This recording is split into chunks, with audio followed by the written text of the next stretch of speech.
So I was almost 30 years old and pregnant with my second son when I became friends with Romaine. She started to write to me. She was in prison, and she said that nobody in her family was talking to her anymore. And since I had been nice to her son, she thought she would write to me. And so we wrote back and forth. And when she got out, she started spending time at my house. And I was big and pregnant. And I was only ever wearing, my husband at the time, his Amnesty International t-shirt, because it was one of the only things that fit me. And it was an interesting moment in our friendship when she commented on that and said, "Debbie, is that the only shirt that you have?" So as we got to know each other and spent time together, I walked alongside of her through some pretty difficult things. So one thing was that her sister was dying at that time. And so I supported her during that time just by spending time with her and then helping her think about, she had made a decision to help take care of some of her sister's children after her sister's passing. And then she got a phone call from the prison system, and they said they'd made a mistake and that she had 2 more months to do of her sentence. So that happened. And so she had to go back into prison for 2 months. And so by that time, I had had my son. I actually had a near-death experience and was recovering from that. And I had a 2-year-old at home. But I said to Romaine, I'll take in the girls while you're in prison. So, how hard is taking in a 14-year-old and 16 and 12-year-old, for a couple of months. I will share with you, it's not really the story, but really one of the hardest things I've ever done in my life.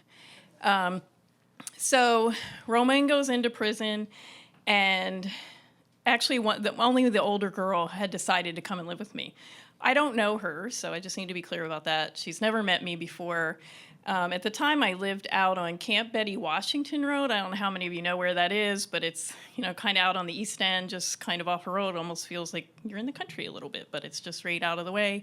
And so I bring LaToya home, and she's settling in. She was very quiet, had a lot of traumatic experiences in her life that I didn't really know much about at that time. But she was making the best of it, and she was settling in. So we had bought this house that was sitting on the side of the hill, and unbeknownst to us, it had a low-yield well problem.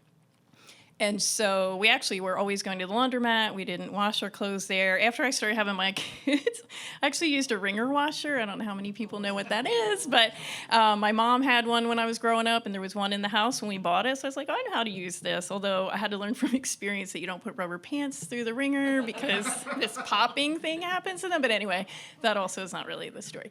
So, but the part about the low-yield well is that right after LaToya moved in with us, our hot water heater actually got a hole in it, and we lost a whole bunch of water at once. And it took forever for the well to recover. And so there she is, this young woman living with this couple that she doesn't know, and we don't have any water. And we don't have any water. So then I'm trying to figure that out. So what are we going to do? So it turns out that friends of ours, so I had mentioned the Amnesty International t-shirt, so my now ex-husband and I used to lead an Amnesty group in York, and through that experience had met a woman who was from Tibet. And she invited us to dinner at her house. And so I thought, it was right in this time period, and I'm just like, we can't go to her house because we can't shower. It just doesn't seem like the right thing to do. And then I thought, well, maybe I can just call her and ask her if we can shower while we're there. So that's what I did. And if you know much about people who have come to the United States from Tibet, she had been through horrible things in her life, and so it was just nothing. She said, "Of course, Debbie, come.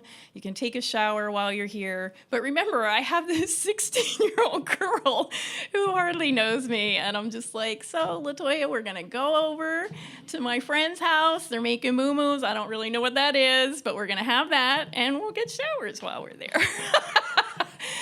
So, she went along with it, and it was a lovely dinner, and everything went fine. And actually, it started to get to be a joke with us about like whose shower we liked the best because we went to another friend's house to take showers another time. Eventually, the well recovered.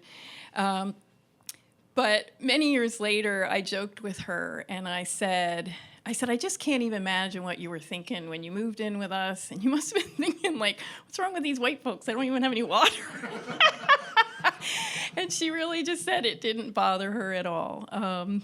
But I don't really know what she was thinking at that time. But it's many years later, and I just did the math. She's about 48 now. She has managed to find joy in her life and healed from a lot of things that she went through. And it was certainly a pleasure to share that experience with her.